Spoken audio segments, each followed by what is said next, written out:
안녕하세요. 야후 재팬에서 일하고 있는 우나리라고 합니다. 네, 오늘 항상 스타트업이 피치를 하는 걸 들으면 되게 가슴이 뛰는 것 같아요. 오늘 되게 가슴 뛰는 얘기를 많이 들은 것 같은데요. 이 의자가 발이 안 닿아서 상당히 불편하네요. 다리가 짧아서. 네. 오늘 정말 오신 스타트업 분들에게도 그렇고 일본에서 다 새롭게 뭔가를 시작하시는 분들에게 굉장히 많은 어드바이스를 해주실 세 분을 모셨습니다. 간단하게 조 대표님부터 자기소개를 해주시겠습니까? 네. 네, 안녕하세요. 저 레포미 대표 조희준이라고 합니다. 한국의 인재 채용회사 원티드의 일본 자회사로서 좀 소개 좀 드리고 싶고요. 실은 저는 한 과거 20년 동안 일본 금융시장 주시장에서 일하다가 원티드 일본 자회사에 조인을 하게 됐습니다. 솔직히 머니플로우에서 한 20년 살다가 인재 시장이 들어오는 건 좀 어려운 결심이었긴 했지만 결국 머니의 흐름이나 인재의 흐름은 같다는 걸 많이 느끼게 되었고요. 두 번째는 일본 채용 시장이 아시는 분은 아시겠지만 너무 비효율적이고 그 다음에 고비용의 시장 구조를 갖고 있기 때문에 원티드를 갖고 옴으로써 일본 인재 채용 시장의 변화를 갖고 싶어서 조인을 하게 됐습니다. 마지막으로 여기 스타트업 분들도 많이 계셔서 한마디 말씀드리고 싶으면 저도 이제 일본 주시장에서 20년 정도 경험 있으시니까 만약에 이쪽에 일본에 진출해서 펀딩이나 이런 쪽에 관심이 있으시면 저 개인적으로도 어드바이스를 드리도록 하겠습니다. 감사합니다. 안녕하세요. 저는 최창환이라고 하고요. 전에 한국의 투비소프트라는 이제 회사 상장 업체에 근무를 했고 10년 전에 갑자기 사장님께서 혼자 일본 사업 이제 개척해야지 해서 2달 준비해서 갑자기 일본에 혼자 왔습니다. 그래서 맨 땅에 헤딩이라는 말을 몸소 제대로 체험하면서 여러 가지 우여곡절이 있었지만 운 좋게 어느 정도 기반을 잡고 일본 법인 대표까지 했고요. 그 다음에 이제 새로 또 도전하고 싶어서 순수한 일본 업체 NJS라는 일본 동경 일부 상장 업체인데 한국의 도전 같은 ERP나 회계 패키징 만드는 업체인데요. 거기로 이제 이직을 했고 거기서 지금 새로운 사업 핀테크 관련된 사업을 이제 저희가 하기 위해서 자회사를 만들어서 거기에 지금 보드 멤버로 일하고 있습니다. 현재 한국의 핀테크 업체 2군데 저희가 크게 투자를 했고요. 그 업체 제품을 일본 사업권을 따와서 현재 일본에 런칭하려고 지금 열심히 준비하고 있습니다. 감사합니다. 네, 안녕하세요. 저는 프리가웃에서 지금 엔지니어로 일을 하고 있고요. 여기 혹시 택시 자주 타시는 분? 한 번이라도 도쿄내에서? 네, 최근에 도쿄내 감사합니다. 뒷좌석에 보면 타블렛이 있는 택시를 가끔 보실 것 같은데 그 택시 뒤에는 타블렛이 지금 프리가웃이랑 그다음에 니혼코즈라는 택시 도쿄내에서 4,000대 이상 보유하고 있는 최대 택시 회사고요. 그것과 같이 조인해서 지금 만들어서 광고도 나가고 이제 재팬 워렛 택시 워렛도라고 해서 결제 시스템도 붙어 있는 그런 디바이스에 들어가는 광고 플랫폼을 지금 개발을 하고 있고요. 일본 온지는 한 9년 다 돼가는데 글이나 도안부 이런 데서도 엔지니어로 있었고요. 그리고 한국에서 오신 분들 계실 테니까 파이브락스라는 이름을 한 번쯤은 들어보셨을 것 같아요.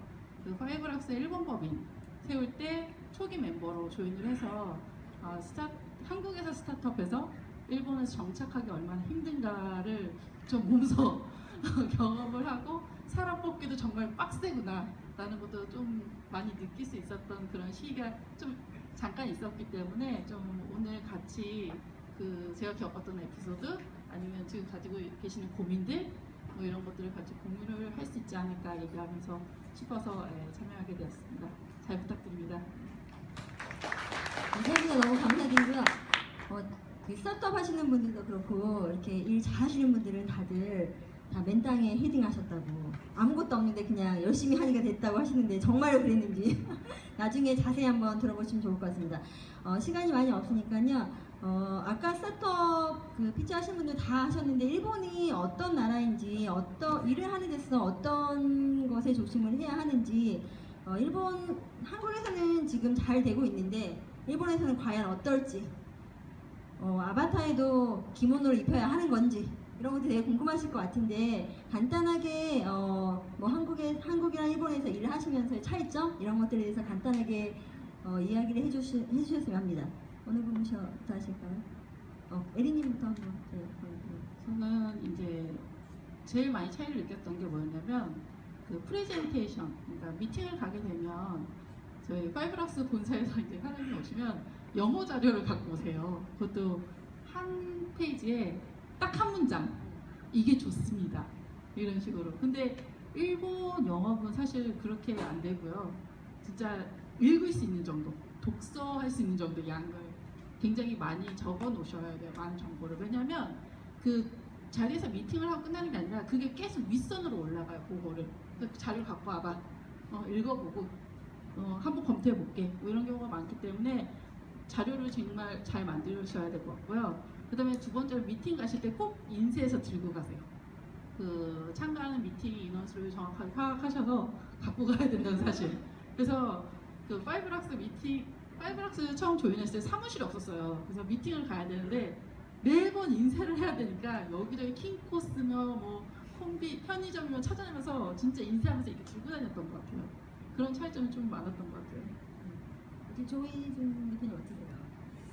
금융 쪽에서 영업하시면서. 네, 제가 금융 쪽에 이제 IMF 지나면서 삼성증권 도쿄 지점에 있으면서 좀 다른 그 주식 중개뿐만 아니라 한국에 말하자면 스타트업을 모시고 와서 일본 투자자들한테 소개도 시켜주고 파트너도 이제 맺어주고 그런 경험을 많이 했습니다. 근데 항상 경험에 남는 거는 잘된 기업이 10개 중에 한 개도 없었다는 거.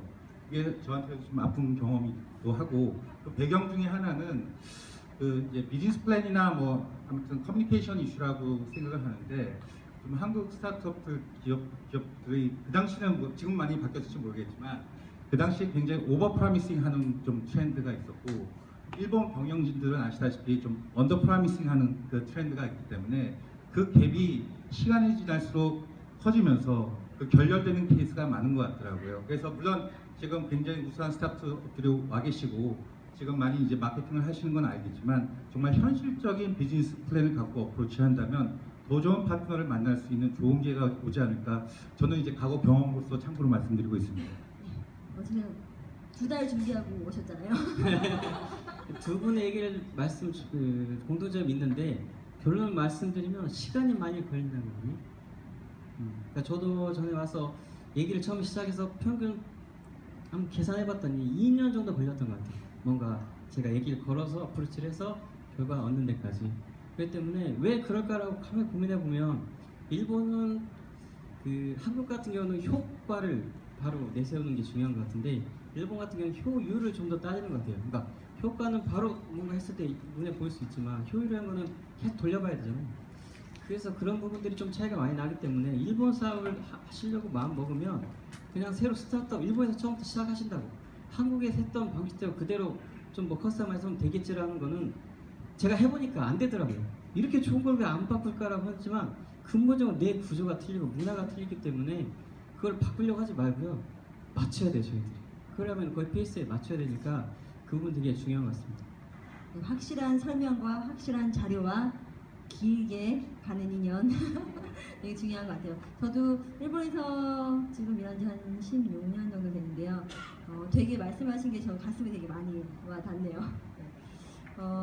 그 일을 할 때 지금 뭐 일을 하시는 거 얘기하셨는데 일을 할 때 스타트업도 물론 그렇고 어떤 회사든지 간에 그 사람이 굉장히 중요하잖아요. 사람이 굉장히 중요한데 뭐 일본에서 좋은 파트너를 찾는 방법 이런 노하우 이런 게 있을까요? 되게 스타트업 분들 되게 궁금해하실 것 같은데 하나씩 꿀팁을 하나씩 주시면 좋겠습니다. 여기서 두 대표님. 네.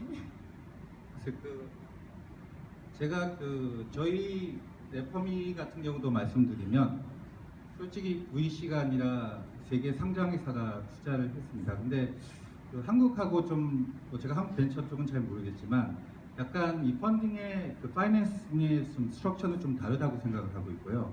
뭐냐면 일본 같은 경우는 사업법인 자체들이 VC 역할을 하면서 굉장히 많은 투자를 하고 있습니다. 그래서 굳이 항상 물론 이제 어떤 루트나 커넥션이 필요하시긴 하지만 무조건 VC를 타겟으로 이렇게 펀딩을 어프로치 하시기보다는 굉장히 사업법인 안에서 서로 시너지가 나고 그 다음에 펀딩도 해주는 좋은 비즈니스 파트너를 많이 만날 기회가 있기 때문에 그 펀딩의 이제 타겟을 VC만 아니라 그런 사업법인 쪽에 대해서 많이 검토를 하시면 좋으실 것 같고 그런 노하우가 필요하시면 나중에 연락 주시면 감사하겠습니다.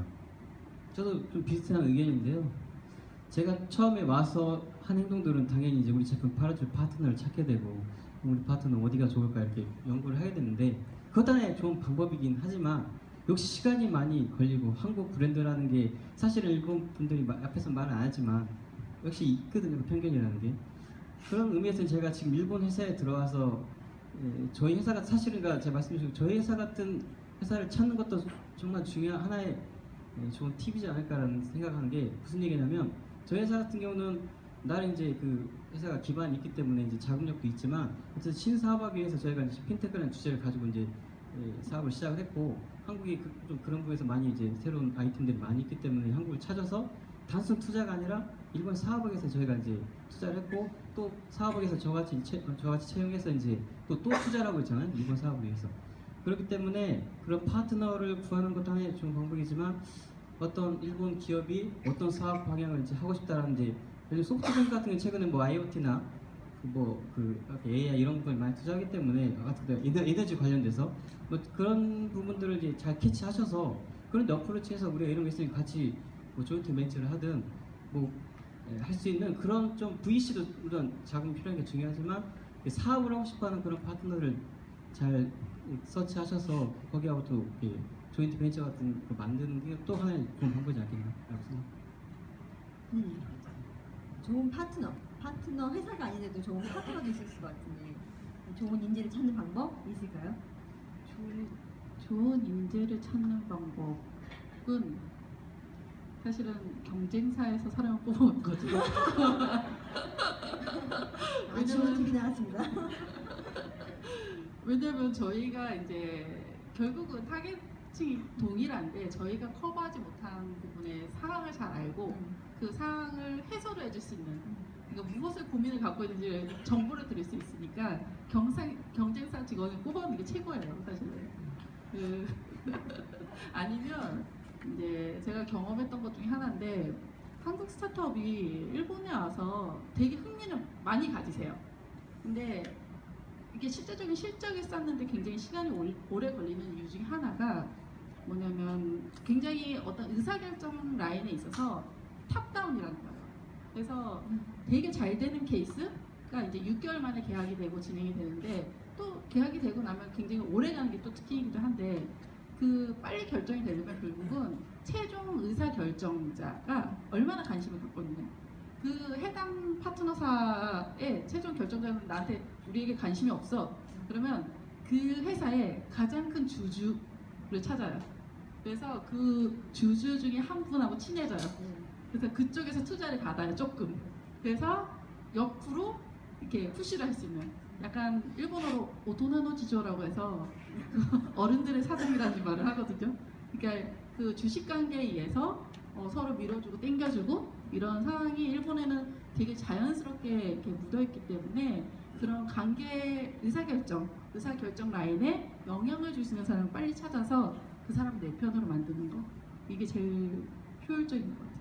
네, 정말 일본에서 빨리 일을 시작하고 싶은 마음도 알겠지만 좀 천천히 그 토대를 잘 닦아가는 좋은 파트너를 찾아서 토대를 잘 닦아가는 것도 굉장히 많이 필요할 것 같아요. 좀 인내심을 가지고 조금 더 한국에서보다 조금 더 인내심을 가지고 일을 하시면 조금 더 잘 되지 않을까. 경쟁에서도 잘 살펴보시면서 일을 하시면 참 좋을 거라는 생각이 듭니다.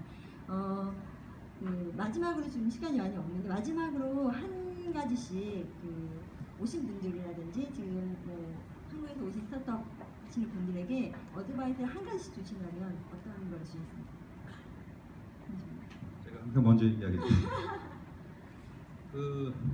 전 좀 현실적으로 얘기하는 걸 좋아해서 지난주에 그 한국 벤처캐피탈 사장님 15분하고 후쿠오카시 방문해서 후쿠오카시하고 많은 미팅을 가졌습니다. 그래서 제가 느낀 거는 저도 20년 일본에 있으면서 후쿠오카시를 처음 방문했고 이 정도로 후쿠오카시가 솔직히 이제 외국 스타트업 기업에 대한 지원이 풍부한 지원 제도를 갖고 있는 것에 대해서 깜짝 놀라게 됐고요.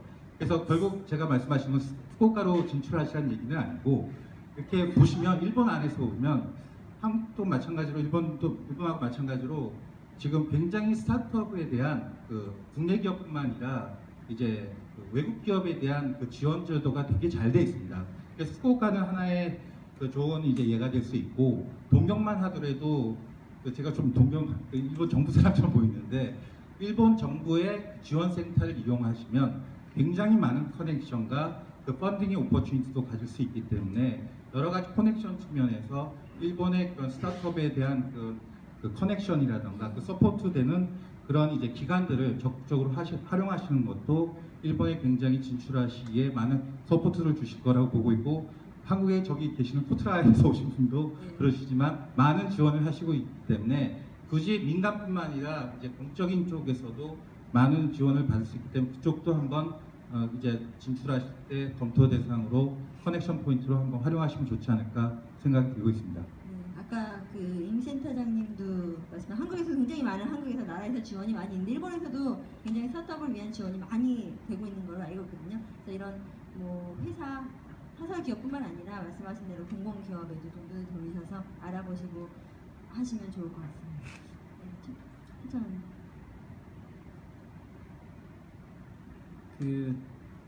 저한테도 최근에도 한국에서 이제 상장 업체 저희는 IT 관련이니까 그쪽분들 많이 오시거든요. 근데 소개해달라고 해서 소개시켜 드릴 수 있는데, 중요한 건 이제 준비들이 잘 안 되신 것 같아요. 지금 보면 야, 소개해줘봐, 내가 가서 뭐 무조건 어떻게 해볼게. 여러분들 생각하는 이상의 한 10배 정도 디테일 하시면 됐죠, 일본 고객들은. 그래서 제가 이제 처음에 돌아다니면서 메모를 하다 보니까, 지금 제가 안 잊어보려고 메모를 해왔는데, 이 고객들 만나다 보니까 공통적인 질문들이 있더라고요. 이렇게. 그래서 제가 오늘 메모를 해놨어요. 일본 사람들 만나게 되면 반드시 듣는 질문 베스트 5. 지금도 적어놨는데, 첫째, 실적은 있습니까? 둘째, 당신의 제품의 이점과 가장 강점이 뭐가 있습니까? 네, 다른 제품과 비교자료 있습니까? 제품의 일본어 매뉴얼은 있습니까? 그다음 제품 서포트는 어떻게 하실 겁니까? 사실 이게 당연한 얘기지만 준비가 안 돼 있어요. 매뉴얼 있냐고 한국 부분한테 물어보면 지금 뭐 만들고 있다고 일단 소개해달라고 하는데, 이런 것들이 전혀 우리에 대해서 처음 만남인데 모르지 않습니까? 그러면 어떻게 이 질문은 반드시 나오거든요, 어딜 가나? 그럼 거기에 대해서 이렇게 됩니다라고 준비를 해놓으면 그 다음 또 관심을 더 갖지 않을까라고 생각하니까, 좀 더 좀 철저하게 생각 이상으로 정말 디테일하기 때문에 그런 부분들 많이 좀 준비하고 시장 조사 하시고요. 그렇게 하신 다음에 좀 진출하시는 게 훨씬 도움이 되지 않을까라고 합니다. 네, 감사합니다. 질문 아까 5개 적으셨나요, 다? 못 적으셨죠? 이따가 최 이사님한테 다시 한번 물어보시고 꼭 다 적어서, 정말로 제가 들어도 정말 이 질문 정말 하는구나 라는 거를, 제가 이거 오늘 미덕 하려고 그 전에 한번 만나 뵀었거든요. 그러면서 이제 어떤 일을 어떻게 하셨는지 얘기를 많이 들었는데, 정말 많은 노하우를 가지고 계세요. 꼭 잊지 말고 최 이사님한테 말을 걸으셔서 이것저것 좋은 꿀팁 얻어가시면 좋겠습니다. 한이님. 저는 이제 거의 프로덕이 이제 한국에서 만들어서 글로벌로 나가게 되는 거잖아요. 일본이나 그 주변 국가나 유럽이나 미국이나. 제일 중요한 건 사실은 현지 스텝 중에 현지인이 있느냐. 그러니까 컨트롤 매니저나 프로덕트 매니저나 프로덕트 오너 역할을 할 수 있는 현지인, 일본이면 일본인, 미국이면 미국인, 이 스텝을 꼭 주시라고 저는 말씀드리고 싶어요. 왜냐면 현지인 스텝을 줄 수 없다면 현지인들이 얼만큼 흥미를 가질 수 있을까라는 것 자체에 물음표가 생길 수가 있거든요. 그래서 좋은 지표라고 저는 생각이 들거든요. 그리고 아까 얘기하셨던 그런 일본에 대한 그런 디테일한 감각적인 것들을 사실은 이제 그런 스텝이 사전에 세팅이 돼 있으면 캐치업이 돼요, 이미. 일본어, 왜냐면 한국어를 모르니까 이건 뭐예요? 설명을 계속 듣는데 어려워요. 문서화 할까요? 이런 이슈가 계속 올라오기 때문에 한국어를 잘하는 사람을 찾지 마시고요. 현지인의 완전 네이티브 이렇게 찾으셔서 꼭 스텝을 주시라고 저는 권하고 싶습니다. 네, 저도 요즘 번씩 가끔씩 스타트업 하시는 분들이라도 이제 일본에서 일하시는 분들이 가끔씩 만나러 오시기도 하는데요. 다들 법인은 있으세요? 일본 현지에서 시작을 하실 거죠? 먼저 사무실은 두셨죠? 이렇게 질문을 하면 거의 대부분이 없는 경우가 많아요. 그래서 일본에서는 그런 그 회사가 있는지 없는지, 뭐 없다면 아까 그 최 회사님 말씀하신 것처럼 파트너십을 잘 맺어서 그분을 통해서 이렇게 한다든지 이렇게 좀 다른 정말 일본에 있는 사람들에게 어프로치를 잘 할 수 있는 방법을 생각해서 일을 하시면 참 좋을 것 같습니다. 더 많이 이야기를 되게 많이 듣고 싶으실 것 같은데 시간이 많이 없으니까 오늘은 여기까지만 하고요. 나머지는 네트워킹 하시면서 많이 구체적으로 궁금하신 것들 질문 많이 하시고 질문도 꼭 아까 5가지 질문도 외워가시면 좋겠습니다. 네. 다시 한번. 예. 사실 더 많이 있는데 제가 한번 이렇게 공통적으로 해봤던 이게 반드시 얘기하시라고 다시 한번 말씀드릴게요. 실적은 있습니까? 당연히 처음에 없겠죠. 그다음에 당신 제품의 가장 큰 이점과 가장 강한 부분, 그다음에 다른 제품과 비교 자료, 이건 반드시 요구합니다. 그다음에 제품의 일본어 매뉴얼, 그리고 제품의 서포트는 어떻게 할지. 그러니까 이 서포트라는 게 아까 말한 대로 법인이 있는지 뭐 이런 부분들. 왜냐면 제가 한 번은 황당교를 당했는데요. 열심히 영업을 갔더니 그 사장님이 몇 년, 그러니까 예전에 한국 업체하고 이렇게 해서 한 2년 걸려서 겨우 자기 고객 집어 넣었는데 사업이 잘 안 되니까 어느 날 야반 도주를 한 거예요. 그 업체 일본에서 철수한 거예요. 그러니까 그 다음부터 그걸 또 대체 비용을 그쪽에 다 부담하고 다른 제품으로 가라. 왜냐면 일본은 고객의 신뢰가 정말 중요하기 때문에 그렇게 해서 절대 한국 기업하고 얘기가 일 안 한다는 그런 분들 만난 적이 있거든요. 그러니까 그런 부분들이 되게 중요한 것 같습니다. 네. 말씀하신 거 꼭 기억하시고 이것에 대한 질문은 꼭 일본어 자료로 준비를 하시고 영어 말고요. 영어 잘한다고 자랑 일본에서 하지 마시고 딴 데 가서 하시고요.